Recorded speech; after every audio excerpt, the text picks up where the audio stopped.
A lot of people always talk to me about Homes on the Hammer because that's the one they're familiar with. And I always tell people these are so educational. You can learn an awful lot from watching stuff on TV that's all free for you. Ironically, we're in a cinema right now. We're about to watch a show ourselves. When Auction House London was born, we actually did, for many years, our auctions in a cinema. A, it was a little bit novel. B, it was also part of the theatre because you're going to watch something and we wanted to teach. So we get lots of people who enjoy the idea of auctions being a show, and I implore people to always watch as much as they can.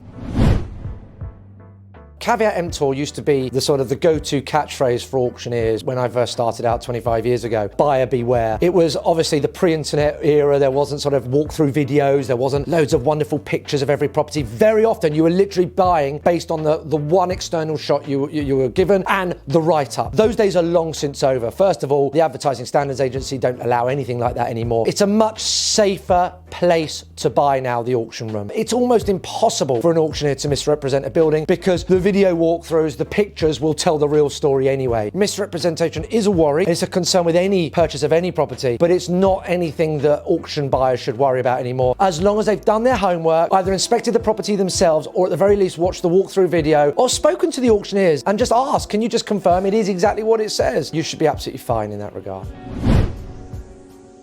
Look, obviously on TV, they've got to make it exciting for the viewer. They've got to make people look like they're always winning. The reality is, of course, the figures you sometimes see on the TV shows aren't necessarily exactly what you might have to pay in real life. And I would only just advise people that TV embellishes, TV's great, but sometimes the things you see on there aren't exactly how it plays out in real life. So just do your due diligence, be careful, educate yourselves, and enjoy the TV shows. And on that exact note, let's just hush down because the show's about to start.